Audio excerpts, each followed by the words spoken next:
Hey guys, I was going to talk about Casey Anthony and how I was upset about the coverage, but I decided not to because I think that would just feed this endless news story, and in fact I shouldn't have brought that up. But I'm going to talk about what I watched instead of Casey Anthony, which was, what was it called? Forbidden Planet. Now, for those of you who do not know what Forbidden Planet is, it's a movie that takes place in the future, that was made in I don't know where in the 50s, but in the 50s. The movie has a number of good stars. It's actually a fairly, not a B movie when they were making it. It was, it had a lot of money behind it, actually. And it's basically these people end up landing on the planet. There's been people that have said that it's very similar to a number of Shakespearean stories or plays that he made. And basically these guys end up landing on a planet and they run into a old man and a girl. The old man is like a scientist and the girl is his daughter. And The Tempest, I think, is the one that they always point to as having similar plots, and basically it's kind of, it shows a love interest between the daughter and the captain, but there's always a villain in any space movie almost, and the villain, of course, is the evil id, if you will.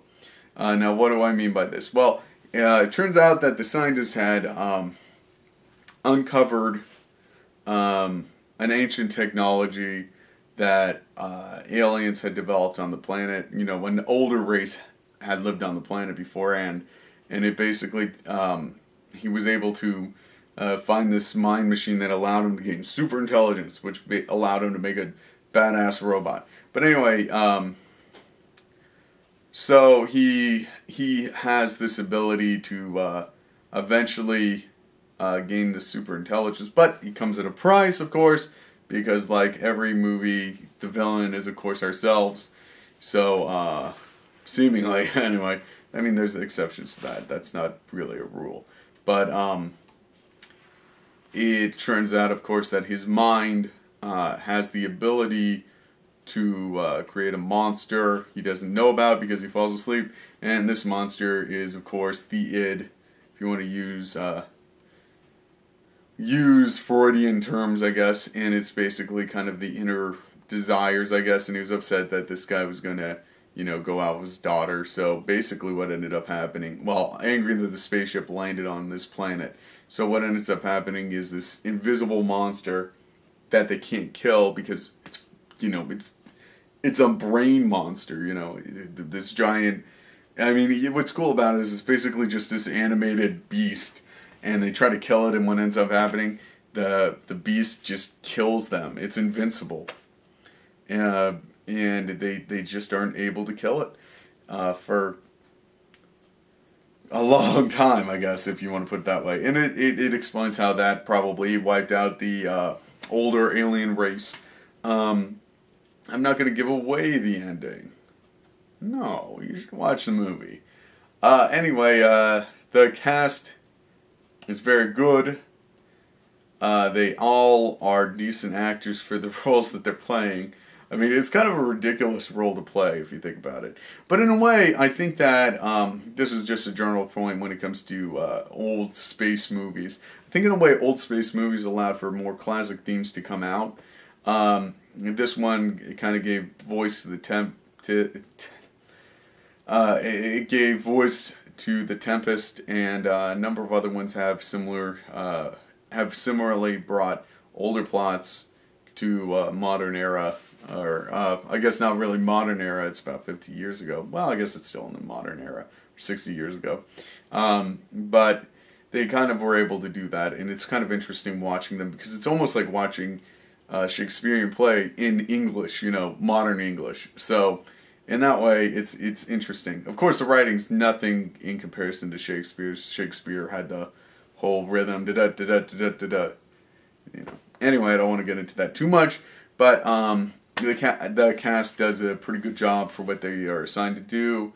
The costumes and backgrounds in general, Kind of seem like a sci-fi movie. They're not really that incredible. The plot, I really like the plot. They have the robot that they have, I think is named Robbie. And some people say that he inspired C-3PO. However, Lucas says that is not the case. But if you listen to it, he says like, oh, I know 300,000 languages or something, and it's very similar, and you can see where people get the point.